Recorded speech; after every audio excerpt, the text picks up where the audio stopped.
क्या कभी आपको महसूस हुआ है कि आप में दुनिया जीतने का दम है, पर पैसा आपके हाथ में आता है और फिसल जाता है?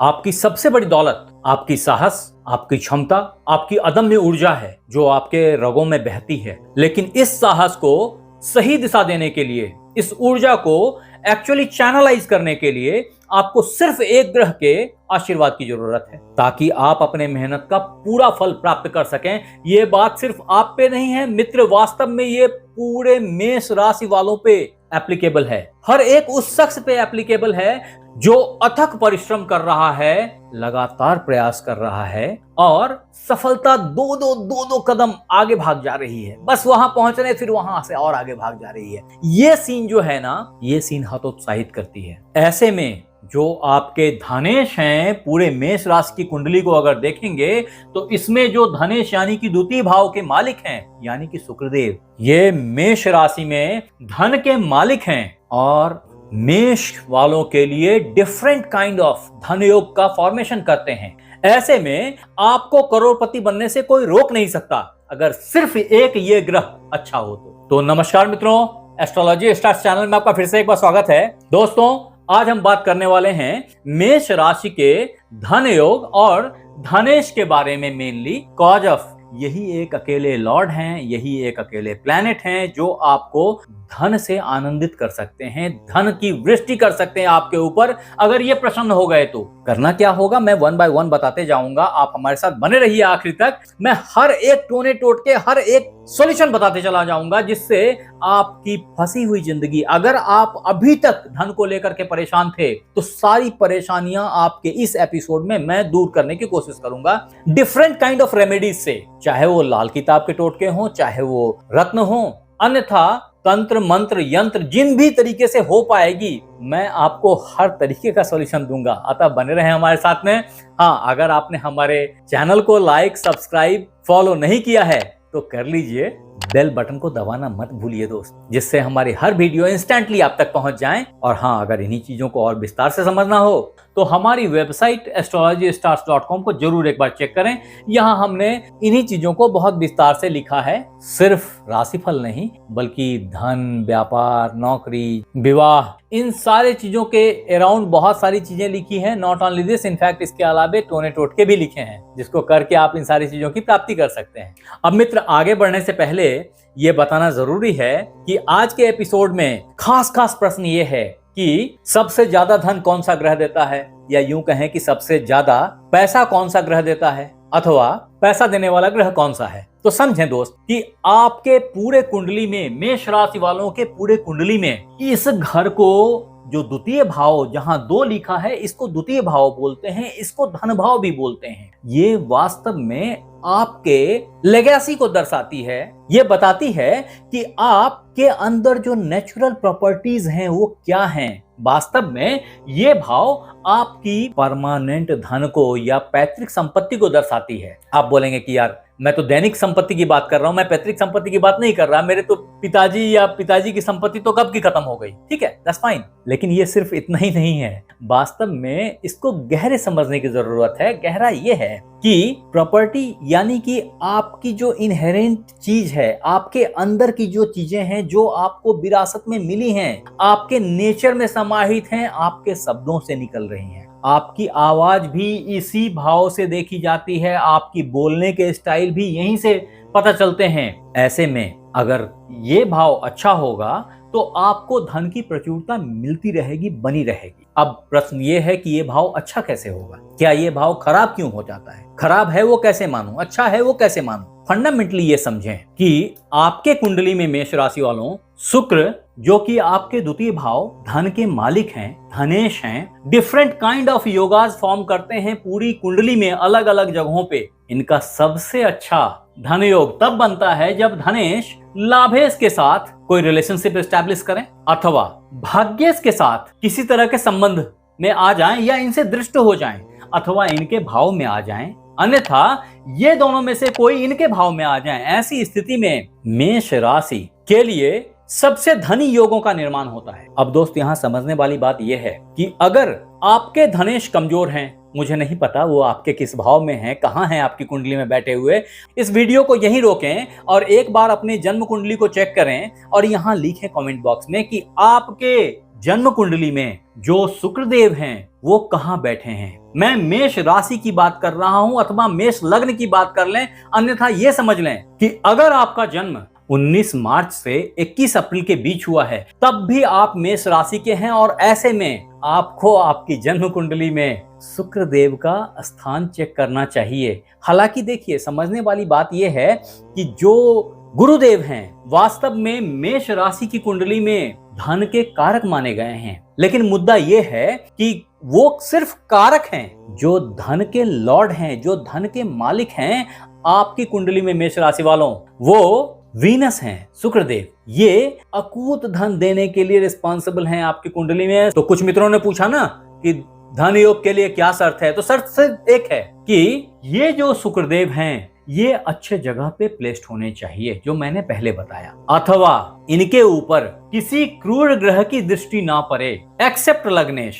अगर लग्नेश की दृष्टि पड़ती है, हालांकि ये क्रूर हैं, समझिए ये मंगल देव को क्रूर ग्रह माना गया है, फिर भी इनका लग्नेश पे दृष्टि पड़ना बहुत ही शुभत्व रखता है। इसके अलावे भी अगर सौम्य ग्रहों की दृष्टि पड़े जिसमें गुरुदेव हैं, अन्यथा बुध देव हैं जो आपके तृतीयेश खष्ठेश हैं, तदोपरांत जो आपके चतुर्थेश हैं चंद्रदेव, ये सब बड़े ही अच्छा प्रभाव रखते हैं आपके लिए। उतना ही नहीं है, अगर पंचमेश जो कि सूर्यदेव हैं, क्रूर हैं, फिर भी पंचमेश का, नवमेश का, लग्नेश का, इन सब का धन भाव पे दृष्टि पड़ना अथवा धनेश पे दृष्टि पड़ना आपके लिए धन का खजाना खोल देने जैसा है। ऐसे में आपको अकूत संपत्ति की प्राप्ति हो सकती है अगर इस तरह के योग आपके कुंडली में बन रहे हो। तो मैं फिर कह रहा हूं, अगर सिर्फ एक ये ग्रह अच्छा हो तो आपको करोड़पति बनने से कोई नहीं रोक सकता, क्योंकि इनके पास अकेला ही बहुत पावर है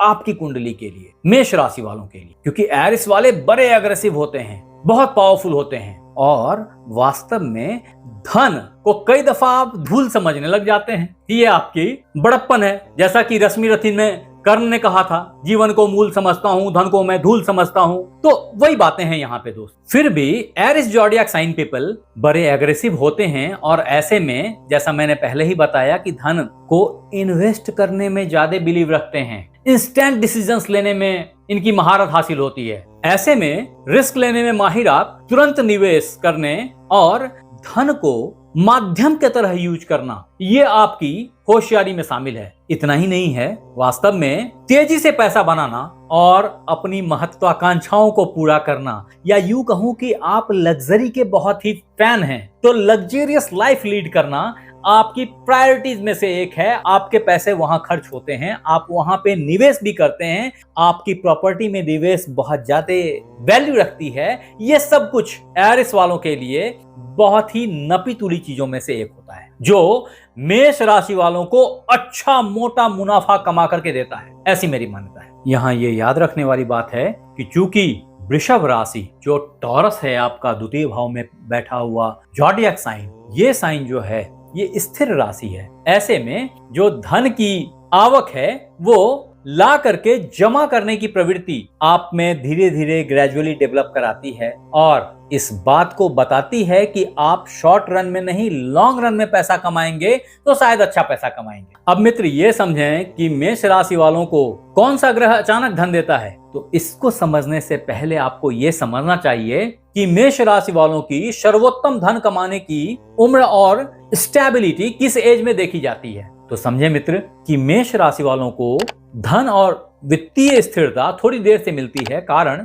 कि आप अपनी युवा अवस्था में जोखिम ज्यादा ले लेते हैं, कभी सोचते नहीं, निर्भीक होके भिड़ जाते हैं, निर्भीक होके बढ़ जाते हैं। ऐसे में धन थोड़ा पिछड़ता चला जाता है मेष राशि वालों से, बहुधा यह देखा गया है। और 28 वर्ष के बाद सामान्यतया 32 से 38 वर्ष के बीच प्रॉपर स्टेबल होते हुए देखे जाते हैं। ऐसे में आप एक अच्छे आर्थिक मुकाम पे पहुंच जाते हैं, स्टेबल हो जाते हैं। ये सब कुछ मैं फिर बोल रहा हूं जो मैंने शुरू में बताया था कि सिर्फ ये एक ग्रह यानी कि शुक्रदेव अगर अच्छे हुए तो आपको करोड़पति बनने से कोई रोक नहीं सकता। टाइम मैंने बता दिया, इस टाइम फ्रेम में अगर आपने अपने आप को थोड़ा सा सावधानी से चलाया, थोड़ी सी प्रॉपर इन्वेस्टमेंट करी, अपने पैसे को वेस्ट होने से बचाया, तो सफलता आपके कदम चूमती चली जाएगी। धन के मामले में आप बहुत ही इंडिपेंडेंट हो जाएंगे और फाइनेंशियल फ्रीडम को प्राप्त करेंगे, जिससे ये चिंता खत्म हो जाएगी परमानेंटली कि और पैसे कैसे लाएं, कहां से लाएं, कैसे मैनेज करें, क्योंकि आपके अंदर ऑलरेडी एनर्जी बहुत ज्यादा है और ये चीजें आप बहुत आसानी से कर सकते हैं। अब मित्र, आपके प्रश्न का जवाब तो मैंने दे दिया कि कुंडली में धनेश का क्या अर्थ है, कुंडली में धनेश क्या होता है, ये सब बातें तो बता दी। लेकिन समझिए कि अब अगर इस बात पे आया जाए कि अगर धनेश खराब स्थिति में है, अगर धनेश पे किसी खराब ग्रह की दृष्टि पड़ रही है, अथवा कोई एंटी प्लैनेट के दशा या महादशा से अभी आप गुजर रहे हैं, या कभी ऐसे गुजरेंगे जिसमें आपकी फाइनेंशियल स्टेबिलिटी पे धक्का पड़ने लग जाए, तो कौन से वो देवता हैं जिनका स्मरण किया तो ये सारी प्रॉब्लम काफूर हो जाए, उड़ जाए। कैम्फर को गर्म करते हैं ना, तो बिल्कुल हवा की तरह निकल जाती उड़ के। ठीक उसी तरीके से आपकी परेशानियां भी उड़ जाएंगी अगर आपने माता लक्ष्मी का पूजा किया तो। माता लक्ष्मी आपकी इष्ट देव हैं। अन्यथा आप हनुमान जी की आराधना भी कर सकते हैं, जो कि आपको बहुत सारे धन संबंधी कष्टों से बाहर निकाल देंगे। आपके लिए अर्धनारेश्वर भी बहुत ही पावरफुल देवता हैं। लिखिए ओम नमः शिवाय। तत्पश्चात मित्र, अगर मेष राशि, धन योग और आपके करोड़पति बनाने वाले ग्रह शुक्रदेव को अच्छा करने की प्रयास की जाए, उसके रेमेडीज को देखा जाए, तो समझें कि आपको नित्य किसी भी शुक्रवार से आफ्टरनून 1:30 से 1:42 तक ओम द्राम द्रीम द्रौम सह शुक्राय नमः का पाठ करना चाहिए। अगर आप ऐसा करते रहेंगे तो आप धन संबंधी प्रॉब्लम से ग्रेजुअली विथ टाइम बाहर निकल जाएंगे। जो आपको डिससेटिस्फैक्शन है ना अचीवमेंट्स की, वो खत्म हो जाएंगी। तदोपरांत आपको किसी भी शुक्रवार को अपने घर में अथवा ऑफिस के पूजा स्थल में श्री यंत्र की स्थापना करनी चाहिए। आपको घर में कनकधारा स्तोत्र अथवा ललिता सहस्त्र नाम का पाठ करना चाहिए अथवा बजाना चाहिए। ऐसा करने से भी आप धन संबंधी परेशानियों से यथाशीघ्र बाहर निकलते चले जाएंगे। तदोपरांत आपके लिए जो अगला लाल किताब से उपाय है वो है सफेद गाय को रोटी में गुड़ मिला करके खिलाना चाहिए। ऐसा करने से भी आप धन संबंधी परेशानियों से बाहर निकलते चले जाएंगे। तत्पश्चात आपने कभी भी कोई अच्छी इन्वेस्टमेंट करनी हो, कोई अच्छा कार्य करना हो जिससे धन की आवक चाह रहे हो आप, तो इन कार्यों को 6, 15 अथवा 24 तारीख को स्टार्ट करें। सफलता आपके कदम चूमती चली जाएगी। तत्पश्चात आपने सामान्य तौर पर पिंक, गुलाबी, उजला और क्रीम कलर के कपड़े ज्यादातर पहनने चाहिए। अगर ऐसा करेंगे तो भी आपके लिए धन के रास्ते खुलते चले जाएंगे। तत्पश्चात आपके लिए एक परमानेंट उपाय है। वो उपाय है कि आपको इस हाउस को मजबूत करने के लिए अथवा शुक्रदेव को मजबूत करने के लिए एक अच्छा हीरा अथवा ओपल अथवा क्रिस्टल धारण करनी चाहिए। क्रिस्टल है तो माला के फॉर्म में धारण कर सकते हैं, ओपल है तो रिंग में अथवा डायमंड को भी रिंग में धारण कर सकते हैं। फिर भी ये याद रखें, बहुत इंपॉर्टेंट है समझना, कि द्वितीयेश को और द्वितीय भाव को मारक भाव भी बोलते हैं। आंख मूंद के कभी भी इस तरह की रत्न धारण नहीं करनी चाहिए जब तक कि आपकी कुंडली इस चीज को सपोर्ट ना करे। तभी मैंने पहले भी कहा है, आप अपने कुंडली में शुक्रदेव कहाँ हैं उसको यहाँ लिखिए। अगर मेरे पास समय रहा तो मैं कुछ बता पाऊंगा। आपके लिए जो एक बहुत ही अच्छा उपाय है वो है कि अगर आप यंग हैं और आपकी प्रेमिका हैं या वाइफ हैं, ऐसे में आप उनको अगर क्रीम कलर का वस्त्र देते हैं तो भी आपका शुक्र बहुत अच्छा हो जाएगा, मजबूत हो जाएगा, धन की प्राप्ति होगी और जीवन सुगंध से भर जाएगा। आप मित्र हमें ये जरूर बताएं कि आपको ये एरिस मनी प्रेडिक्शन कैसा लगा, और अगर अच्छा लगा तो आपके तरह के वो मित्र जो ऑलरेडी इस तरह के परेशानियों में फंसे हुए हैं उन्हें इसको फॉरवर्ड करें ताकि उनकी जिंदगी में भी एक प्रकाश की किरण दौड़ पाए। आप हमारे साथ बने रहे इसके लिए बहुत बहुत धन्यवाद। आपसे फिर मिलते हैं अगले एपिसोड में, तब तक अपना ख्याल रखें। धन्यवाद।